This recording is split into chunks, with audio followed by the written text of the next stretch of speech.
Integrated Paramedicine, which is a relatively new service delivery, healthcare service delivery methodology in Michigan, not in other parts of the country or world, but that is addressing many gaps we have in our state, including access to care, social determinants of health, equity issues in parts of our state, such as rural health and so on. So we have a large number of experts with us today that are going to give you all of the details about this exciting new opportunity that has great potential for growth in our state. And I will, by way of framing, I will just give you basic information and then turn it over to our experts, but it is the use of specially trained emergency medical personnel that help bridge gaps at the local level. And what is most important, what is the most important takeaway for today is that these are gap filling services. These are not duplicative. The patients that are served and can most benefit from this service delivery methodology are those that are underserved or who have significant unmet need. So I am going to turn it over to our first speaker, who is going to then proceed down the row of other presenters. But I would like to note that the agenda you have, the speaker order may not follow exactly, so just hang with us. So the first speaker today is Chris Kuhl. She is the Community Integrated Paramedicine Coordinator with the Michigan Department of Health and Human Services since 2018. She has 20 years of experience as paramedic, serving in a variety of roles, including direct patient care, education, and program oversight. So Chris, take it away, and then we'll take questions, as Arnold said, along the way and at the end. Thank you.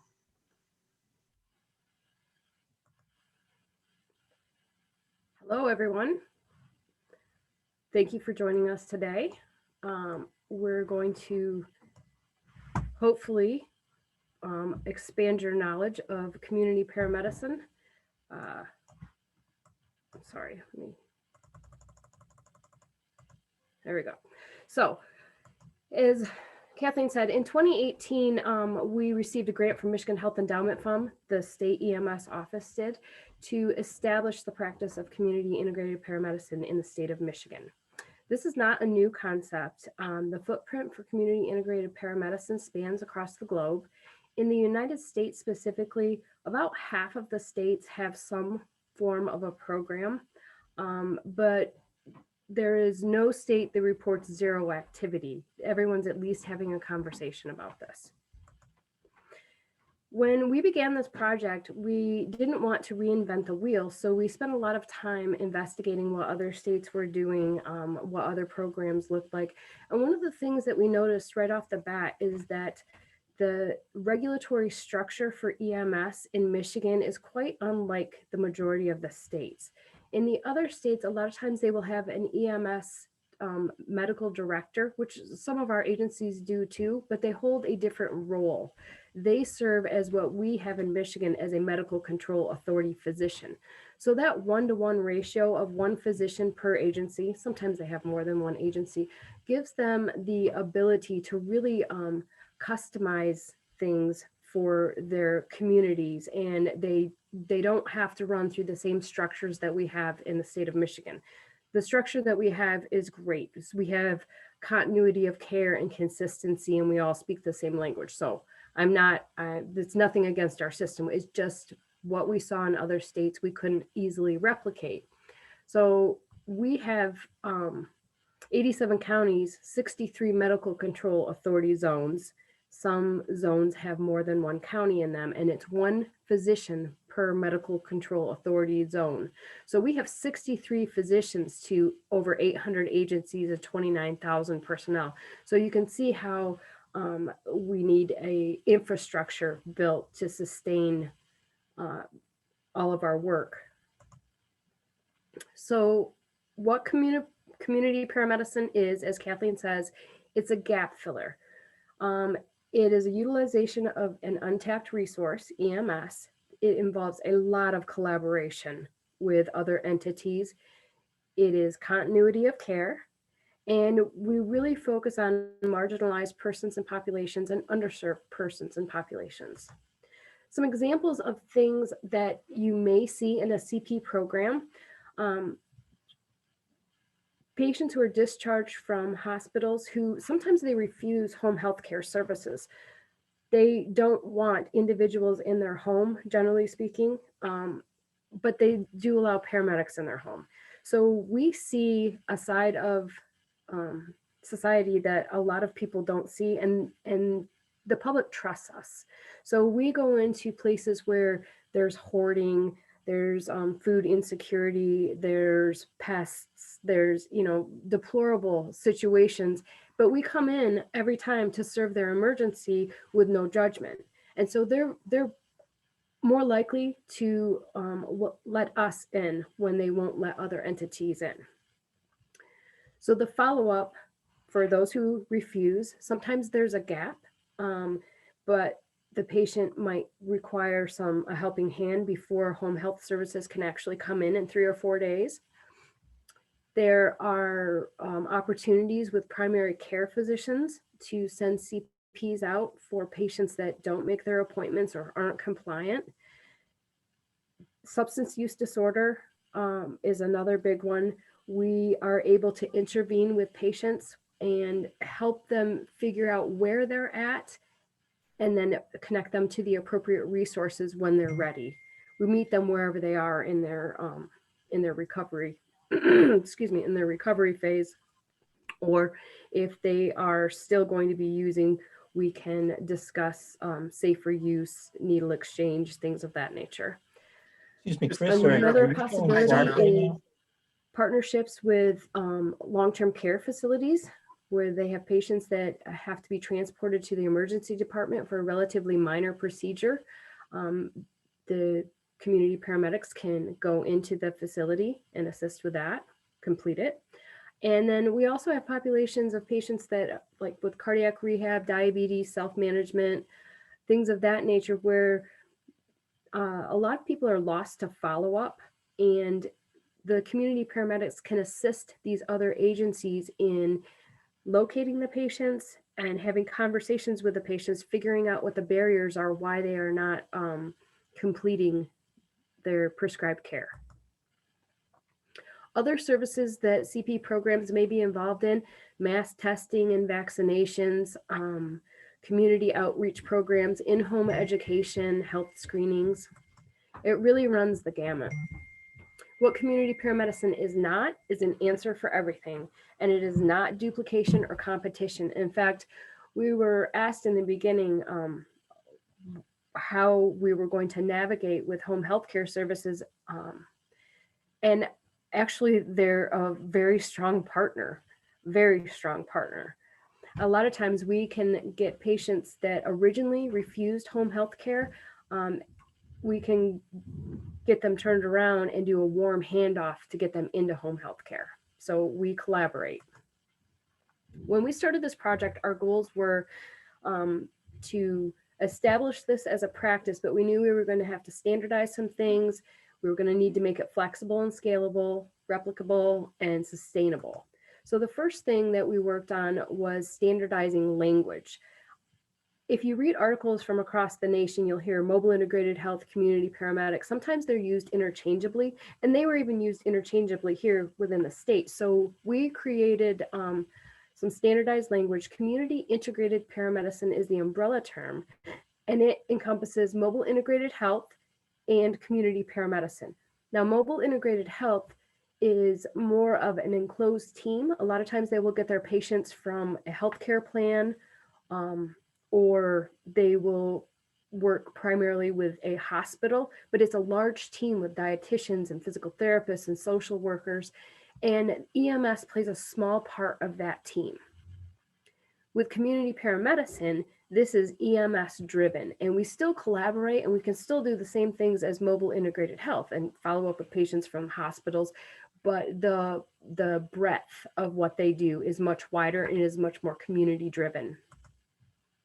Now, once we standardized our language, we assessed what we had in the state of Michigan, and a lot of the programs met the mobile integrated health parameters, but not the community paramedicine parameters.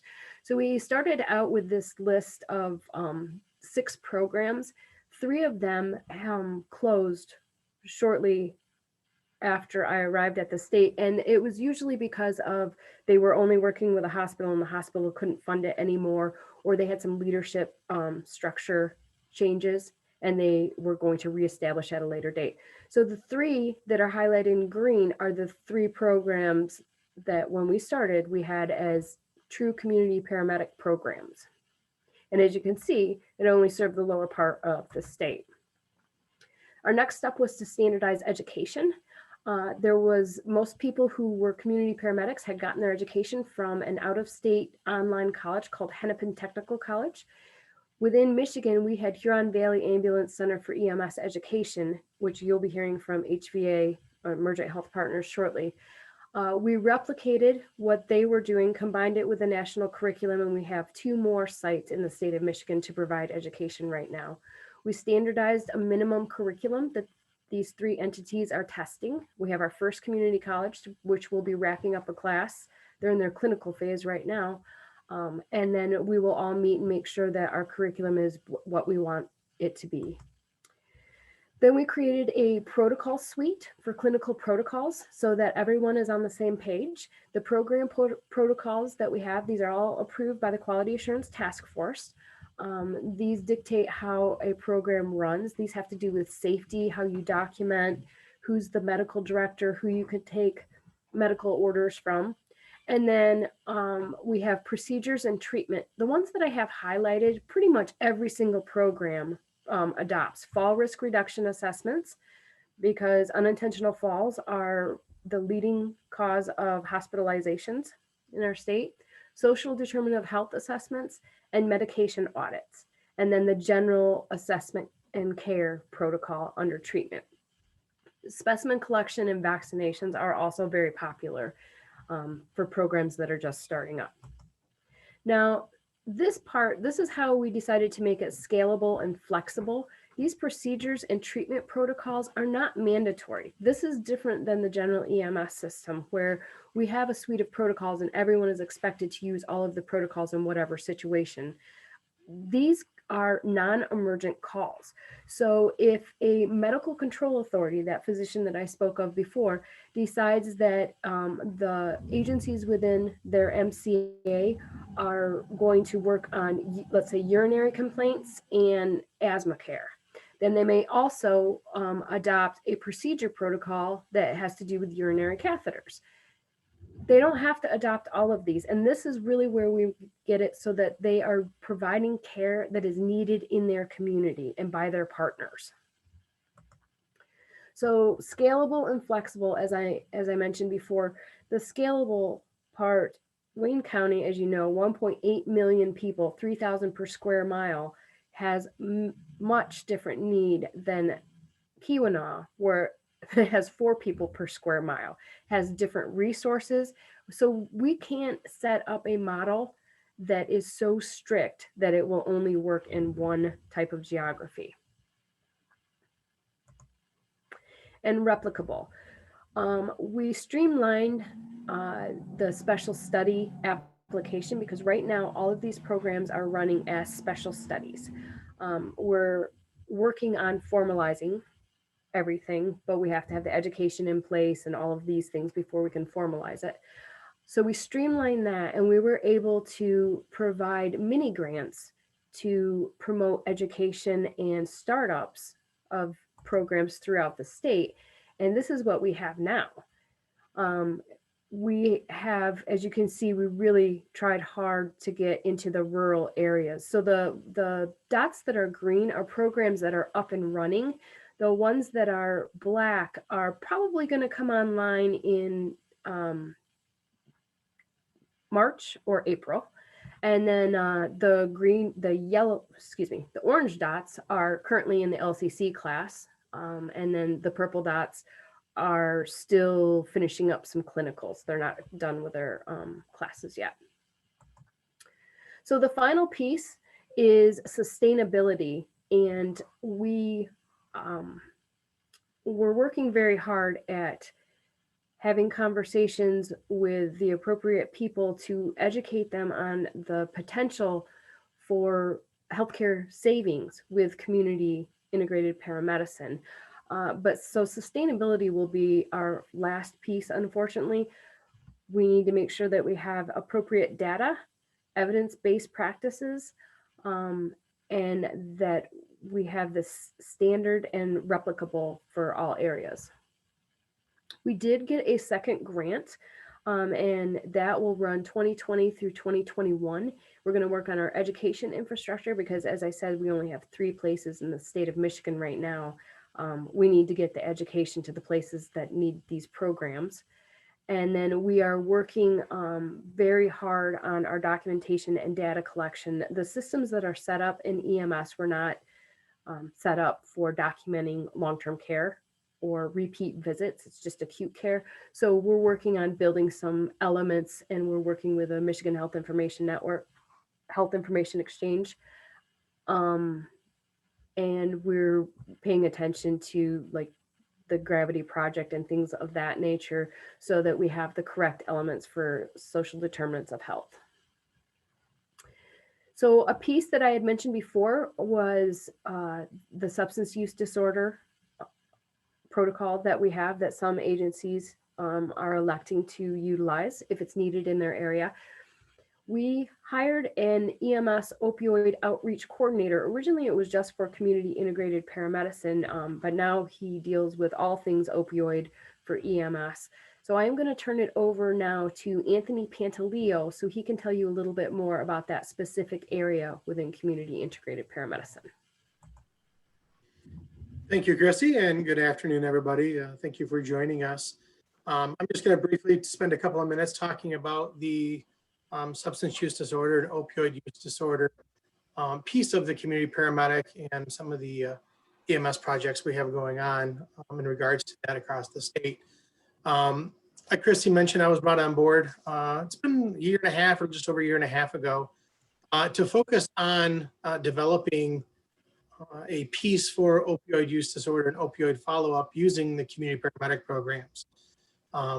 These pieces are follow-up pieces are looked at as EMS or ED referrals post-overdose. So essentially, EMS system runs an overdose through their 911 system.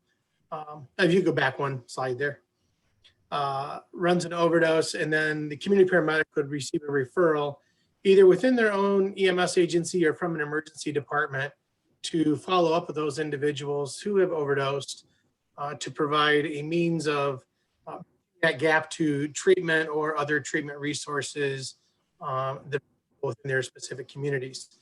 To do this, we've looked at a lot of the information from across the state and how it varies from urban to suburban to rural areas and what's going to best fit a specific area. So what we did is develop some education modules for the community paramedics, specifically for opioid use disorder and opioid follow-up.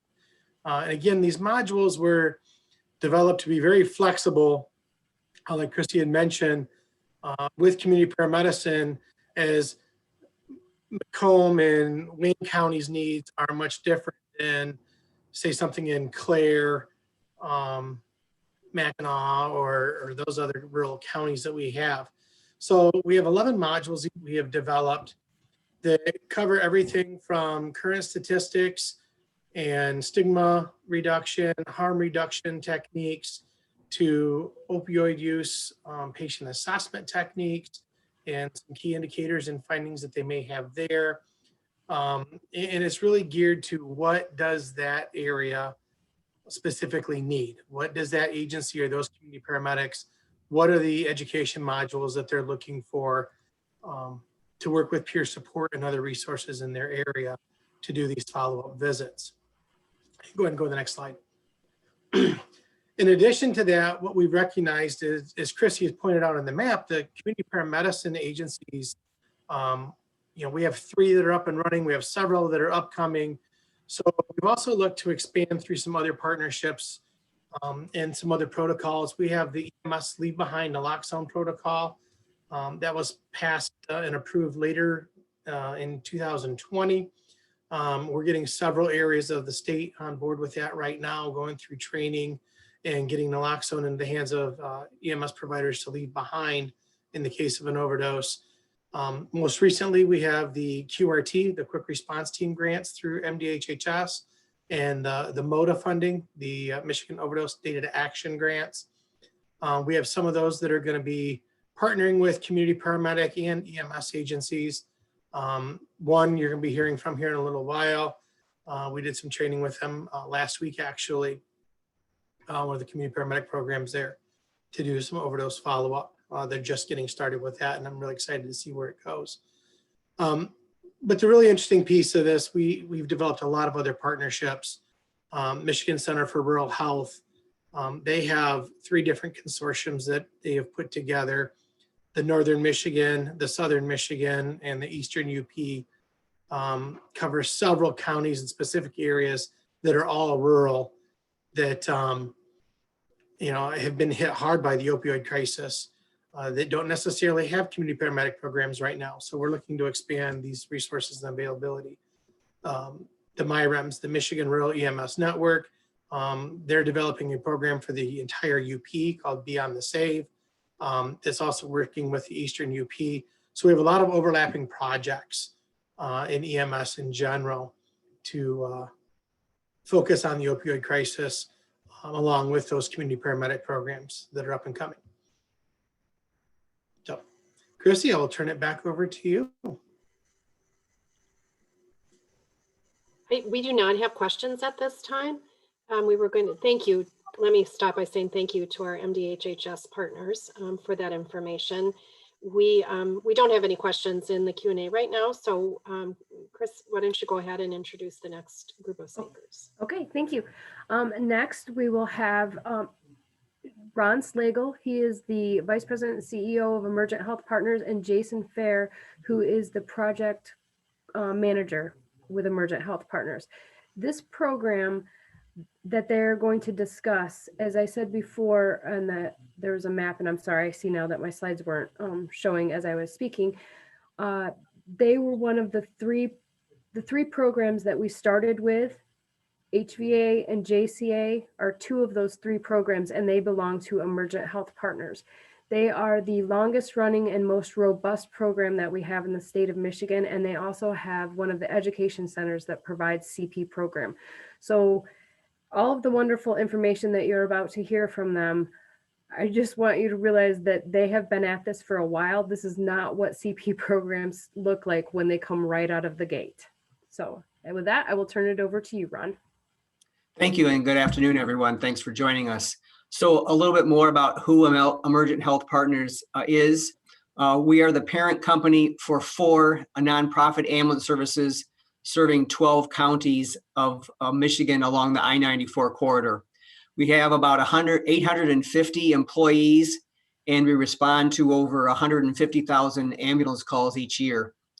As was mentioned, we have established several community paramedic programs with 2 of our agencies, Huron Valley Ambulance in Washtenaw County, HVA, and Jackson Community Ambulance in Jackson County, often referred to as JCA. One of these programs is primarily focused on 911 diversions, so that when patients call in with a low acuity medical need, that the community paramedics can potentially treat them at home rather than take them to the emergency department. While the other program has focused primarily on scheduled visits for discharged hospital patients and other patient needs.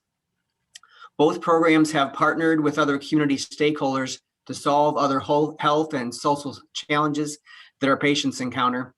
But one of the advantages we have as a large organization is a high-tech communication center that helps us identify appropriate calls for our community paramedics to respond and treat patients on. We also, as has been mentioned, operate our own EMS education center, which gives us the capabilities to train our community paramedics as well as our regular EMTs and paramedics. As a large organization, we've been able to self-fund this program to get it started, and we're using these pilot programs and lessons learned to make improvements and help other programs to get started. We started these programs in 2015, and it's still evolving. They are not yet fully financially viable on their own, but the outcomes show that this is a cost-saving program to the system that is patient-centered in its approach, and this allows patients to safely remain in their homes while receiving the medical care that they need. In 2020, our utilization for the programs were that we responded to about 3,000 community paramedic calls in Washtenaw County and almost 1,600 calls in Jackson County. We've referred several times to the cost savings to the system, and you can see this on the slide demonstrated here. There was a research project that was done from 2016 to 2018 and looked at 2,000 patients. The community paramedic was successful at treating 53% of these patients in their home versus a typical advanced life support ambulance staffed by paramedics only were able to keep 2% of those patients in their home and treated successfully. All those other patients would normally go to the emergency department. This saved over a 3-year period over $2 million in transportation and emergency department costs. Now, I'll point out that some of those cost savings were in reduced ambulance transports, and the community paramedics at the beginning of this time were not reimbursed for their time. If we go to the second slide, we'll see another cost saving that was done most recently here in Washtenaw County. And we looked at over a 90-day period, patients who were able to be successfully treated in place in their home that had a cost savings for that 90-day period of $11,000. Excuse me, that was over a 90-day period. And then if we looked on the right side of the slide, if that patient had to be taken to the emergency department, their cost for that patient for that 90-day period averages over $16,000. So it was almost over a $5,000 increase in cost by having to transport them to the emergency department for this patient population who could receive patient care at home. The ambulances primarily only get paid in our traditional EMS system when we transport. So this is clearly an evolution of how we provide care and clearly a paradigm shift that all of us are getting used to. So the primary payers for ambulance service and community paramedic services, about 50 to 55% of patients that go on a typical ambulance call are Medicare age and eligible for Medicare. But unfortunately, Medicare does not pay for community paramedic services. We are starting to see some of the Medicare Advantage plans now starting to provide this as a coverage into their beneficiaries, as they've realized the cost savings can be not only an advantage to them, but it provides better customer support to their products. Blue Cross Blue Shield of Michigan has led the way for commercial payers to start covering community paramedic services. And we're seeing more and more programs starting to pay for that. So that is good news. Our pilot programs did allow us to demonstrate that the system and insurance savings by keeping patients out of the emergency department can be safely treated at home. So this pilot program has shown the benefits, and now we're hoping to have more programs come on to pay for it and recognize this, and actually all across the state recognize some of these cost savings that are potential for our patients. Medicaid is about 15 to 20% of ambulance services call volume, but right now it only pays for community paramedic services on a limited basis, and unfortunately far below the cost of providing the services, similar to the challenges we face with Medicaid for all of our regular ambulance calls and other healthcare. As a nonprofit organization, we have been able to access grants and other community partnerships to continue and expand our programs to give us time to make this sustainable. But unless this program is mainstreamed and paid by more insurers, including Medicaid, it won't be sustainable for the long haul, nor possible for smaller agencies to deliver this to their communities. If you have a dedicated community paramedic program like we have in Washtenaw County and in Jackson County, where we have additional community paramedics on staff in addition to our regular ambulance crews, to staff one community paramedic unit 24/7 takes 4 full-time individuals along with their vehicle and medical equipment, and this costs approximately over $500,000 a year. Now, not every community will need to have dedicated full-time community paramedics. They may be able to utilize community paramedics in conjunction with or on the ambulance crew. So there's a wide variety of opportunities to put this program into action without the high cost of a full-time person on duty. But the reality is, with the cost savings, if those costs are shared, that certainly then can compensate for the expenses of having those community paramedic programs in place. The other positive thing we saw is customer satisfaction with community paramedics. We survey all of our patients sample all of our patients when they receive ambulance care, and this extends on to community paramedic calls.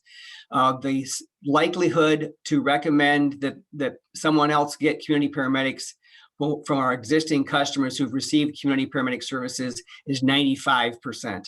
This is a very strong indicator that the patients who take advantage of being able to be treated in the home see this as value and would recommend it to others. So certainly we are in a time period in healthcare where we're going to see a lot of changes in the near future. Our technology is rapidly evolving. We're seeing more and more use of data analytics to drive patient care decisions and business practices, where there's increased focus on keeping patients in their home. There are a number of other programs that are trying to keep patients out of emergency departments when they don't need to be there and really save those true emergencies for those situations. If we go to the next slide, we'll see what the potential for growth is. Certainly, as you look at the Michigan Medicare beneficiary population, this shows the percentage of Michigan's total population that are Medicare eligible. So in 2010, it was just over 16%. Here we are in 2020, and we're about 21%. And by 2030, this is approximated to be over 25% of Michigan's population will be of Medicare age. And we're certainly going to have to find new and unique ways to care for this population if we're going to be able to afford the system that they will need to take care of them effectively. So I want to transition our focus. I've primarily been speaking about how we started our program, the opportunities we see, and what challenges and obstacles we faced. Now I want to look a little more depth at our two programs and the impact they've made in our community. So I'm going to turn the program over to Jason Fair, our project manager.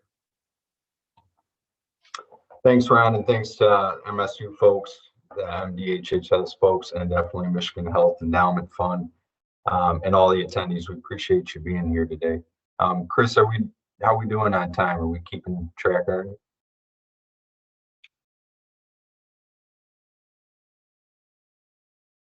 You're on mute there, sorry. Yes, we're okay. You have about 5 minutes. All right, perfect. Well, I'll drill down a little bit and talk about the Washtenaw County program, just provide a little bit of evolution of what took place. So to Ron's comments, the Washtenaw County program rolled out with a mission of emergency department diversion. And the way they were able to accomplish that was driven through the 911 system by carving out a section of 911 calls that were really a lower acuity or kind of a minor injury, illness, walking wounded, so to speak.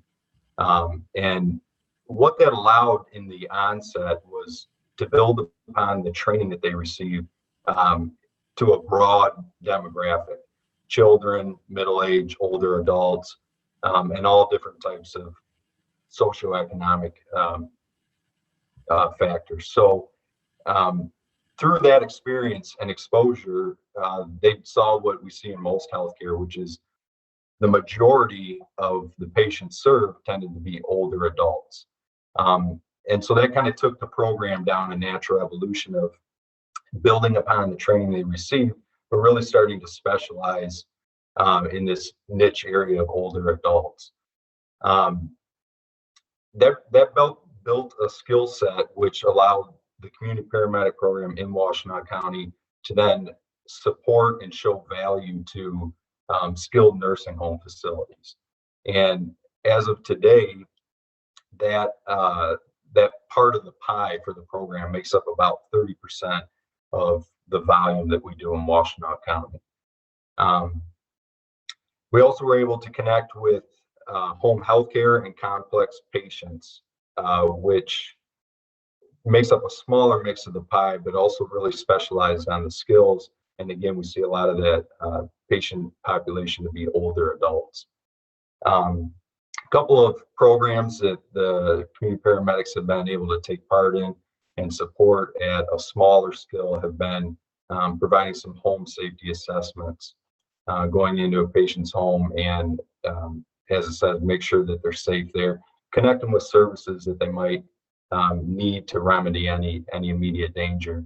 Also a program in partnership with a local hospital system was providing Suboxone to patients who had opioid overdoses And in this role, the community paramedics work with physicians to go into a home of a patient and provide an assessment to see if it is in fact the appropriate time to take the Suboxone.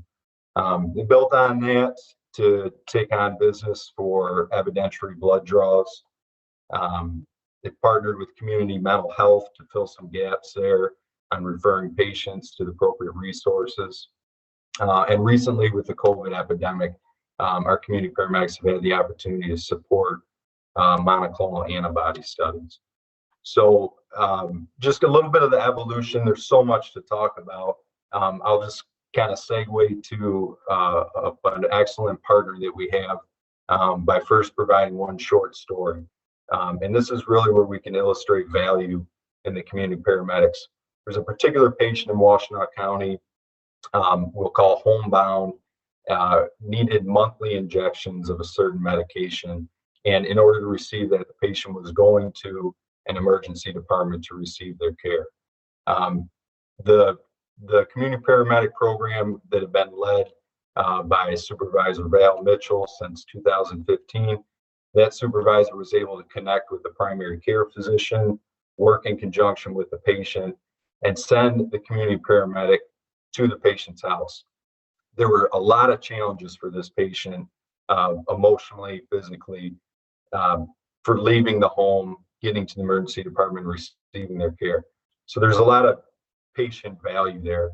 To speak specifically to value monetary wise, HVA developed this partnership with this patient for a cost of $75 a visit. And why that's important to illustrate is that was the patient's copay for going to an emergency department. And because of the resources that Ron illustrated and our structure, we were able to provide that to that patient. And I think there's just tremendous value there, both to the patient and to the system. But anyway, it's now my pleasure to introduce Dr. Grace Jank with Michigan Medicine, and I want to thank her for being here. Good afternoon. Thank you everyone for tuning in today. I can't say enough about our partnership with the community paramedics here in Washtenaw County. I'm a geriatrician and internist by training. I've spent 15 years in the hospital taking care of older adults.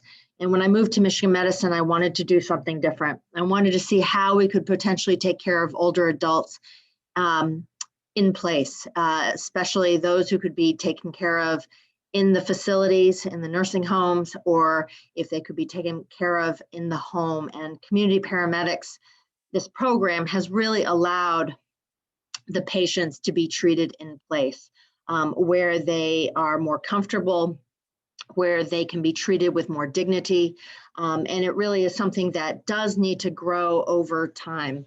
I don't see how medicine can be practiced without partners in community paramedic program.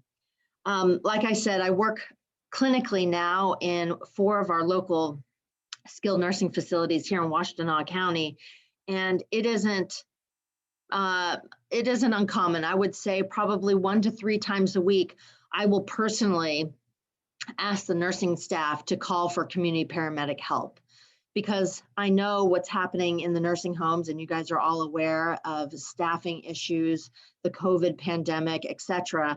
It's been really challenging to try to keep patients within the hospital. And nursing staff in the nursing homes can be very, very tight on time and can't initiate treatment or assessments as quickly as I would like them to. And that is just the reality of what we're working with in the nursing homes. And so to be able to call a community paramedic and say, hey, Jason, I need somebody to come out here and draw some blood, get some labs, get some blood cultures, start a line, start antibiotics, all within a couple hours is tremendous. Because if I didn't have this resource, I would be sending this patient to the emergency department to get timely care. And that just can't happen necessarily as consistently as I would like it to happen in the nursing home. So being able to call a community paramedic to be able to care for patients within the facilities is really a lifesaver. So we've had tremendous experience with the community paramedic program in the SNFs. Another program that I run is House Calls at Michigan Medicine. And this is really a program to take care of patients within their own homes. And, Jason shared a perfect example. I also have another one of a 97-year-old who had severe heart disease and would go to the emergency room about every 2 weeks because he felt short of breath. And he would just say to his family member, I need to go to the ED. I need to go to the ED. But it was getting very, very burdensome, and his care was really not improved tremendously with a hospital stay or an ED visit. So we changed the mind frame for this gentleman, and we said, you know what we're going to do? We're going to bring the ED to you.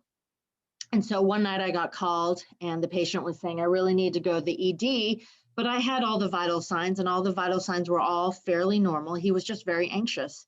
And I worked with Jason's team, and we were able to bring the ED to the patient. So from a patient standpoint, what an ED entails is somebody coming and taking care of their needs and listening to them, taking their vital signs, drawing some blood. And we were able to give him a little bit of fluids because he was a little bit dehydrated. And we were able to convince him to take an anxiolytic, which is what he needed. And he ended up staying at home and not having to go to the ED. And that's just one example of many, many that I have, where it's really treating the patient, their needs in the comfort of their own home. So we really hope that this program can continue to benefit our house call program. And then the last area I just want to share with you is this hospital care at home program, which is getting a lot of press right now because many of the health systems are overwhelmed with COVID pandemic, and there aren't enough beds in the hospital, in the brick and mortar hospitals, to take care of everybody. So at Michigan Medicine, we piloted with Blue Cross Blue Shield to start a hospital care at home program. And we're building upon that to take on Medicare as well as Medicaid patients. And we anticipate that we will be able to not only take patients who are going from the emergency room and then divert them to home and take care of patients in the home with doctors and nurses, IV therapy, community paramedics, therapists, social workers, et cetera, all in the comfort of the patients of their own home. But we'll also be able to take patients who have very long hospital stay, who really are getting quite deconditioned in the hospital, and be able to get them home. And with the help of community paramedics, we'll be able to finish off hospital care, but in the comfort of patients' own home. And that's very exciting news that Medicare has approved this for Medicare waiver program for hospital care at home.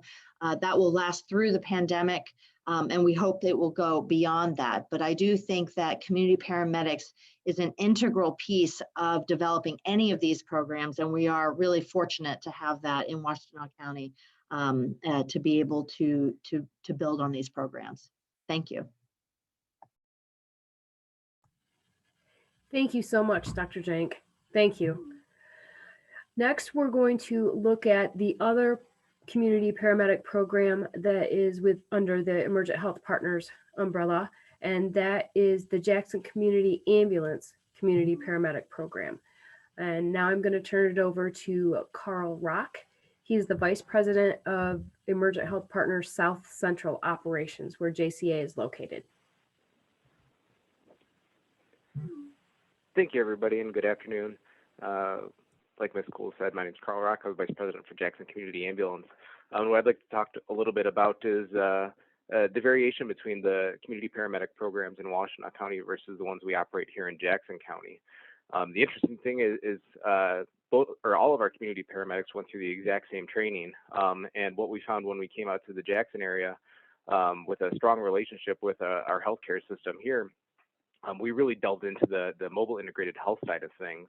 And through that end, we've actually, after many years of working together, been established as part of the patient care team. And kind of like what Dr. Jank mentioned is we're able to flex our presence out in the community to create a just-in-time sort of treatment option for our patients that we've identified collectively as maybe needing some more intensive services. It's been very successful over the years, and like I said, through our partnership with the Henry Ford Allegiance Health System, what we've been able to do is identify, specific subsets of populations, patient populations, whether it's COPD or congestive heart failure, or potentially people that have received joint replacements or things like that, and be able to provide follow-up care for them at home within, a couple days of their discharge. Because we're already relatively familiar with patients and operating in their homes, we've actually been able to create great working relationships with these patient populations to the point where they begin requesting some of our community paramedics by name. And like I said, they've created great relationships with the patients and developed that trust to make our program truly successful. One of the things we've also decided to do, which actually it's a program that we're soft launching today and with the help of Anthony, who spoke earlier about the opioid epidemic, is we've created a quick response team to follow up with patients after they've had an overdose out of the hospital and been treated with Narcan, or naloxone, as some may know it. And hopefully with the partnership with the peer recovery coaches that we've worked with through the Home of New Vision, we'll be able to help reduce the amount of opioid overdose deaths, at least in Jackson County, which is truly exciting because despite all the focus on COVID over the last 12 months or so, unfortunately the opioid epidemic is still there. Finally, I would just like to talk a little bit about how our community paramedics have truly been integral to furthering the paradigm of EMS, I guess, in that we've been able to utilize technology like we've never really been able to before. And for example, a year ago, you would typically go to your doctor's office and have a home visit with them. And the program that we started with our community paramedics, we're really leveraging the technology side of things to further our telehealth capabilities with our healthcare system. So now, essentially, we can act as physician extenders and come into your home and have a visit with a doctor, and we can provide some diagnostic results. And that's truly led, I think, to a decompression of some of the healthcare system, especially in a time when it's been definitively overloaded. But without further ado, what I'd like to do is turn things over to Karen Zastor, who's the Director of Clinical Education at Henry Ford Allegiance Health. And she can provide a little bit more about the healthcare system's perspective on how community paramedics have impacted the local market. Thanks, Carl. So I'm here today to discuss Henry Ford Allegiance Health and community paramedics collaboration with an overall objective to reduce readmissions and to reduce emergency department utilization and improving overall care transitions. I do have a slide, Chris, thanks. What Community Paramedic and Henry Ford Allegiance Health did, they began this collaboration in April of 2017 to initially see respiratory patients, those patients with a diagnosis of chronic obstructive pulmonary disease and or pneumonia, because this was a population that we were very challenged with in helping to reduce our readmission rate. And we all know patients don't want to come back to the hospital after they left. So what we did is we started a process where the clinical staff would send a referral to our community paramedic partners, and the paramedics would get these referrals, and they would actually come into the patient's hospital room, introduce themselves, and discuss the services that they would do for the patient once they were in their home environment. At that time, they would schedule the first follow-up visit with the patient about 24 to 48 hours after the patient's expected discharge date. We did get community paramedics access to our electronic medical record, which we utilize Epic here at Allegiance. So they could see the patient's history, their medication, they could look at their after-visit summary, so that they had all of these tools at the point of care when they got into the patient's home. Community paramedics, they would continue to visit the patient for up to 30 days after the patient was discharged, and the patient was given the phone number that they could call the community paramedic at any time if they needed additional visits. The community paramedic was very helpful in regard to identifying key barriers that the patients did not necessarily share with us while they were an inpatient. They were able to, once the patient was discharged, community paramedics, they're able to assess the home environment, what the patient's living situation looked like, and identify some opportunities that they could help the patient with their overall care. They would do medication review, ensuring that the patient got their prescriptions that they were discharged home with, and perhaps sometimes a patient was supposed to stop a medication that they didn't necessarily hear that or understand that when they were in the inpatient side. So the community paramedics were very helpful in ensuring that the patients are on the right medications. Also, community paramedics were able to assess the patient's medical equipment, ensure that it was in proper working order, that the patients knew how to work their medical equipment, and were getting the best use of their equipment. Also ensuring that the patient was following their discharge plan. They were able to reinforce education. Myself and my team, we did education for the community paramedics, so the paramedics knew what we were teaching patients on the inpatient side, so then they could reinforce that same education in the patient's home. Again, so that we were sending a very consistent, collaborative communication of what the patient was taught in the home, and then what they were taught when they got home.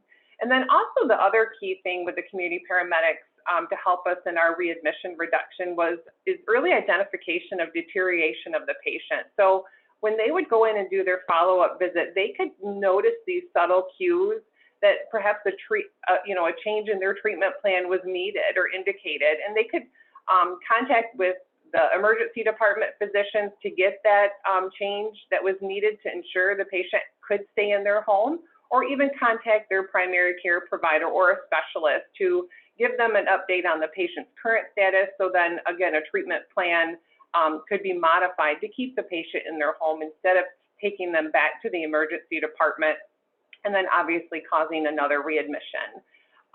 So during this initial phase from April of 2017, we looked at our readmission rates from the previous year in the time frame, and our readmission rates notably decreased for these respiratory patients. And so with that came growth. So we did ask the community paramedics if they could see additional diagnoses that we were still challenged with, and trying to keep them home and out of the hospital. So since then, we have added heart failure, total hip, total knee replacements. And for our total hip and total knee replacements, most of these patients are discharged the same day now. They have their surgery and they go home. So having that follow-up visit in the first 24 hours has significantly reduced our ED usage post total hip and knee replacement, which we do monitor for 90 days after someone has one of those procedures. And that was we had a significant decrease in ED visits after the initiation of the community paramedic collaboration. In addition, we have them see our sepsis patient and new onset diabetes. We've had continued growth with our continuum of care services wanting to reach out and utilize the community paramedics. So our home care staff, they will, if a patient calls the home care staff and they're not able to meet the patient's needs or request, or perhaps they just can't get out to see the patient in a timely manner, they will call the community paramedics and they'll go out and assess the patient and get the patient the right treatment, again, to help mitigate them coming back into the hospital. Physicians' offices are encouraged and do the same. We have a heart failure clinic here at Allegiance Health. And during the COVID pandemic, patients were in need of laboratory specimens to be drawn. Either the patient was very hesitant to come into the hospital because of COVID, or they physically couldn't come in. So the community paramedics, they were very helpful, especially during the COVID pandemic, the height of it, I should say, to go out and draw some blood so that we could get those lab results, and then the necessary treatment could be modified to keep that patient home.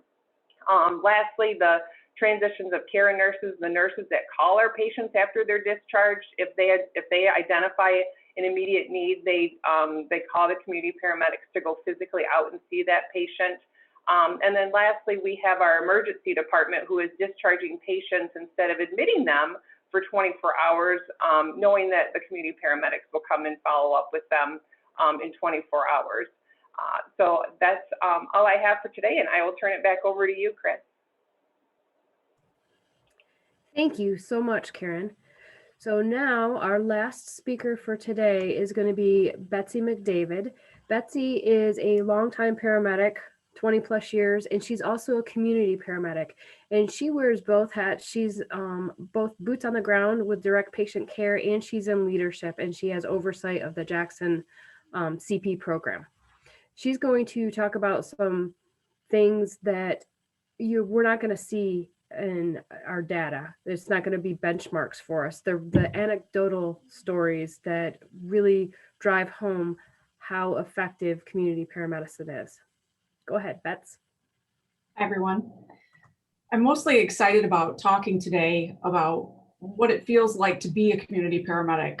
When you've worked in the 911 system your entire life, and particularly in Jackson County, when you have firsthand knowledge of how broken the system is, and becoming a community paramedic is truly the missing link in this whole healthcare system.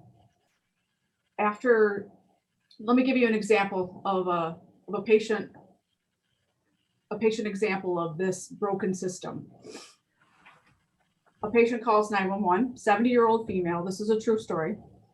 70-year-old female calls for difficulty breathing. Paramedics arrive, quickly assess the patient, begin treatment, quick differential diagnosis, get some breathing treatments on board, transport the patient to the hospital, all within shortly, relative time, 15, 20 minutes. Not a lot of time taken inside the home, looking at surroundings or other issues, because there's not time for that in this system. The 911 system is not built, does not have the resources for anybody to take time, especially when somebody can't breathe. So 3 days later, the patient calls 911 again, and we go out to her house and rinse, repeat. Quick assessment, a couple of questions about whether she got what the diagnosis was when she was first seen in the ER, when we first took her 3 days ago. Oh, and it was diagnosed with pneumonia. Okay. Didn't get the steroids, starting her on steroids, taking her to the hospital. And then what happens next? Oh, 5-6 days later, she calls again. She can't breathe again. We quickly assess her, take her to the hospital. And this is like the vicious cycle. This is what was broken in the 911 system, or with EMS in general. Using the emergency room for primary care and follow up and everything all in one.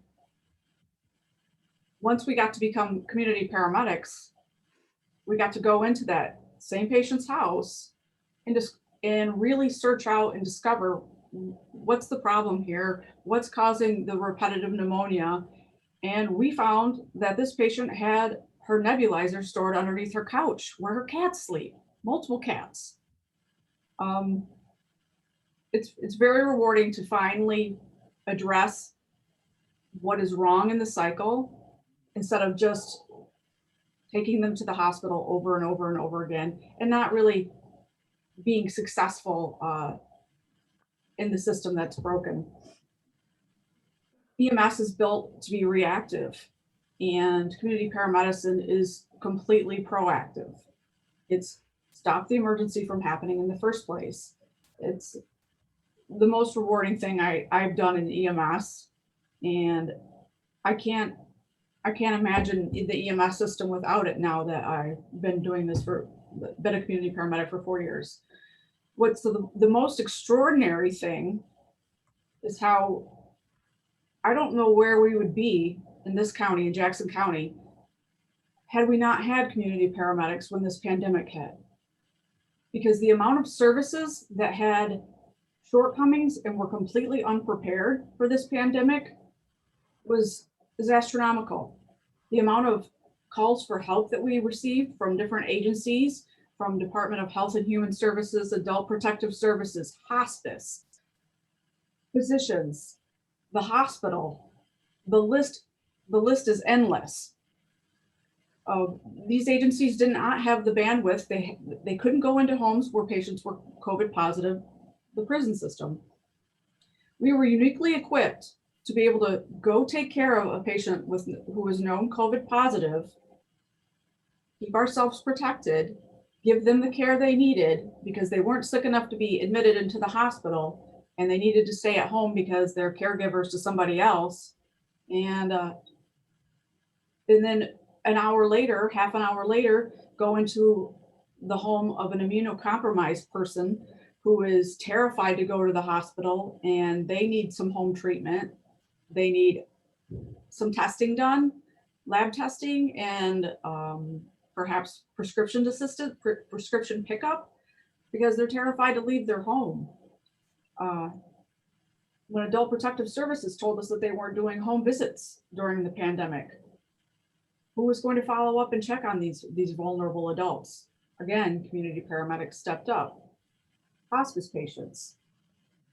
They had nowhere to go and no one to come out and see them during this pandemic when all of a sudden resources were just scarce. I can't imagine life without it, and I'm very thankful for the opportunity that our agency, JCA, Emergent Health Partners, that they have footed the bill for this for a very long time. I mean, they're bleeding out hundreds of thousands of dollars, and nobody has mentioned that really so much in this meeting. But if I know that from wearing the business hat side now, that can't continue.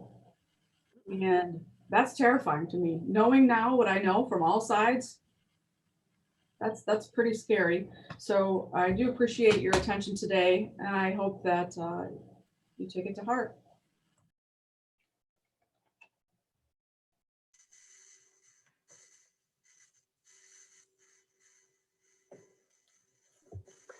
Chrissy, you're muted. Chris, you're muted. How about now? There you go. Okay, thank you, Betsy, very much. And thank you to all the speakers who have participated in this panel today. I just want to add on to a couple things that Betsy mentioned. She mentioned a lot of different partners that the JCA program alone has. And we've had conversations with people that I never even imagined having a need for community paramedicine. Now, this is just in the conversation phase, but here's a great example. We did a presentation for local health departments. Within the local health departments, there's EDI, the Early Detection Hearing Intervention section. And we were talking with them and we found out that 40%, somewhere around 40% of children who are diagnosed at birth or have failed the first hearing test, they're supposed to have a follow-up. They lose about 40% for follow-up. Bad addresses, bad phone numbers, they don't call back, they don't show up for their appointments. And 40% sounds like a lot, but the conversation went to, okay, well, if this number of 40%, that's a lot of kids because there's implications when they begin school and they don't have good hearing. When we looked at it and mapped it out, for a community paramedic program, it's really just a handful of kids in that area over 1 year. So the ask isn't big at all, but the results and the impact of having a conversation with that family and finding out if they didn't have the resources or if they didn't think it was important. We also had conversations about what we could do to assist, whether it be telehealth or learning to use a piece of equipment. But that impact for their 40% would be so huge with a tiny lift from each of the programs. Another resource I wanted to mention or initiative is there has been a lot of conversations around maternal health. And we have maternity deserts in the state of Michigan. And we also have areas that we have a high infant and mother mortality rate. And so we're having conversations about how we might be able to bridge some of those gaps and help the existing entities that are already there just to pick up the slack. And Betsy pointed that out beautifully, that we're not duplicating. We're here to help the already established healthcare system just by filling in the gaps. And the sustainability piece that we've worked really hard at making it replicable, standardized, yet flexible and scalable, because no one is going to want to reimburse for a service that is flighty or all over the place. We have to be able to articulate what it is that we can provide, and we need to have evidence-based practices. So those are our current objectives, with the hope of making this sustainable, because as Betsy said, once it's out there, it's really hard to imagine it not being in place anymore. The last slide that I have in this presentation, we'll take questions in just a second, but are some resources if you would like to look at these. The ones at the bottom are some programs that we have partnered with. When I say partner, we meet people at conferences and then we share ideas and we try to replicate what they do. We give them our education, they give us their education, and we're really trying to collaborate across the country. The Shalom Project in Indianapolis is a paramedic and a police officer partnered up. And it's a great program. So I linked an article there. The Mom and Baby program in Crawfordsville, Indiana, they were in a maternity desert. They had a high infant mortality rate. And so they go out and they do home safety checks. They work with some Mom and Me tobacco-free initiatives to have the moms be healthy, good prenatal care. They do car seat installation. They teach them infant CPR. It's just kind of a whole program, and that's focused on moms and babies. And then the opioids that Anthony's working on, we first met with some CPs out of North Carolina, Stanley County, and they were actually the first program in the United States to do medication-assisted therapy with opioid patients. With that, I will turn it back over to Kathleen, and if you have any questions, we would love to answer those. Thanks, Chris, and all of the presenters. This was incredibly informative and really exciting. Someone who has worked in the healthcare system for much of my adult life, and to see the opportunity for gap filling with this program, gaps that are significant in our state. And I just got so many ideas in my head about ways that this could fill some major gaps that are leading to adverse health outcomes and cost to the system. So having said that, clearly this is an effective, efficient way. And I think what came across to me more in this presentation than in all the materials I read in advance was how at least in our state, it's being tailored to the needs of the community, addressing what you had pointed out earlier, Chris, that it needs to be flexible enough to actually meet needs. And the presenters today did such a beautiful job of explaining how they're each filling a niche, an important niche in their own communities. And obviously taking the burden off the healthcare system as a result of the pandemic. That had not crossed my mind of what an important resource this is to the communities that have it.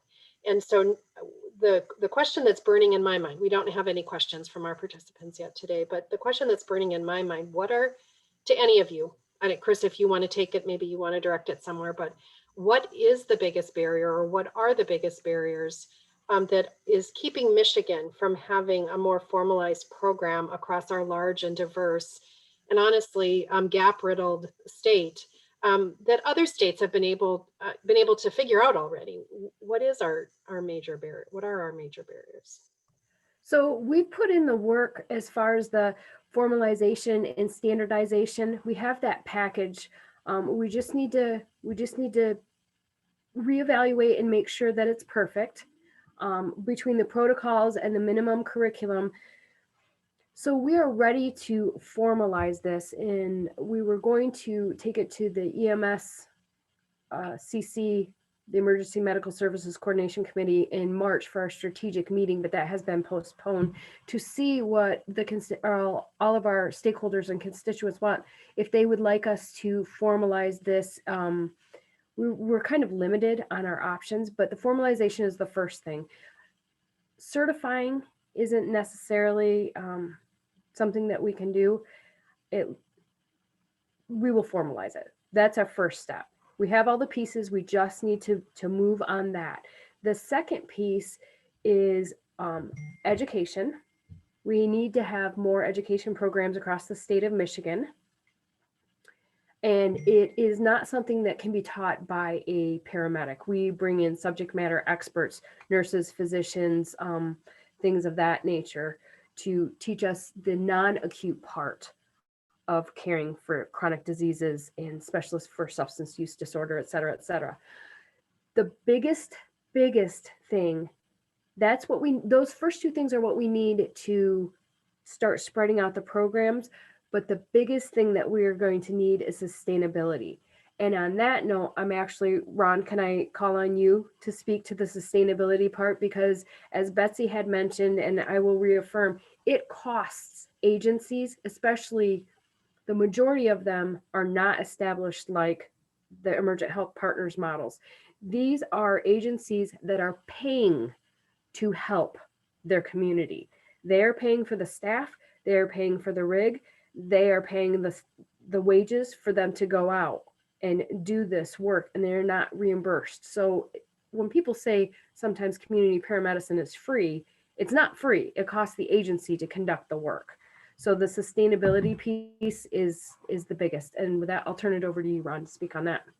Sure, thanks. The other thing I do in my day job is I'm chair of the reimbursement committee for the Michigan Association of Ambulance Services. So the reimbursement side is something I particularly spent a lot of time in. And as was mentioned, this isn't free. We are seeing more insurance companies pay for this. And I think there's really two ways that this pays. One is if working with hospitals and other community partners, when those hospitals see the benefits of reduced readmission penalties, then those hospitals in many cases are willing to help fund or partially fund the community paramedic programs specific to their projects. And so that's certainly one source of funding. But in our 911 diversion program and a lot of the other community paramedics, there's still major gaps in the funding. So on 911 calls, we're still utilizing the traditional model of reimbursement, and that is we bill whoever their insurance is. So if it's Medicare, Medicare does not pay for that. We are really focused right now on educating and informing the Medicare Advantage plans of the ability to pay for this, and that can happen on an individual basis by our programs within the state. To get Medicare to pay for this would take national action at the headquarters of CMS and Medicare, and this indicated they're looking at some other alternatives. So our focus really right now is on the Medicare Advantage plans. And then the other big area, because some of the commercial payers are coming on board, is Medicaid. Having them be able to recognize that there's cost savings to the Medicaid program. And so to recognize those cost savings, let's cover the expenses of these community paramedic programs that are going to reduce overall costs for the entire Medicaid program, for taxpayers, for other healthcare providers. So that's really the focus there. Commercial insurances are, like I said, are coming on board. The reality is that even between Blue Cross, which is about 9% of the market for our ambulance calls, and the other commercial insurances, which is about another 9%, those are the typical ambulance call, but the typical user of community paramedic calls is more likely a Medicare age or a Medicaid eligible patient. So those are our two focus areas, the Medicare Advantage plans, and then it's obviously what we can do for Medicaid funding in the state, because EMS has been completely underfunded for Medicaid as the safety net ambulance provider, and obviously community paramedics is just one component of that. So that would certainly be the focus for the sustainability in the long term. Thank you, Ron. Yes, thanks to both of you. It would seem like— I would also like to say, so with the formalization piece that I mentioned before, we have all the elements to build up to that formalization, but that formalization process will likely involve legislative support need for that, including how to set up a payment model. Well, it certainly seems like there's this is a high value endeavor for payers as well, with the return on investment you have described.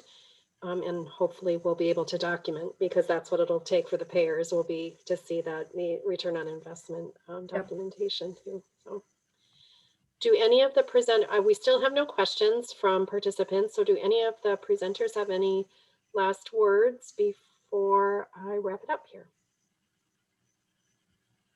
Well, thank you all very much. Our sister project with the Michigan Health Endowment Fund, as Arnold said, these series are supported by a grant from the Michigan Health Endowment Fund, as is this Community Integrated Paramedicine project. So I'd like to thank all of you for your time today and the excellent information for our progress here in Michigan. And I'd also like to thank all of our Legislative Health Policy Issues Group session participants. This is our first session in 2021. We are working to identify priorities for you all for the remaining sessions the rest of this calendar year. One of the ways we get that information, obtain that information, is through the evaluation Qualtrics survey you will receive shortly, hopefully in the next day or two. Out of Arnold's area, the Institute for Public Policy and Social Research will email you that evaluation survey that you can complete, and it includes a section on what your wishes would be for future sessions. So we are working on a few already, but would love to hear the priorities of our legislative partners around health policy cutting issues in our state. And Arnold, I will turn it back to you for final wrap up. Thank you, Kathleen. And like you, I want to thank all of our presenters for taking time today from their busy schedules to present on something that could certainly be of great service to citizens across the state of Michigan over the course of time. As Kathleen noted, we'll be sending out a survey. We'd ask that our attendees please help us in answering so we know how we're doing. This presentation will also be available, as will a recording of this session. And we'll make that, we'll send that in an email, those links in an email in the coming days. Again, thank you, and look for our next session of the Health Policy Issues Group. Thanks again.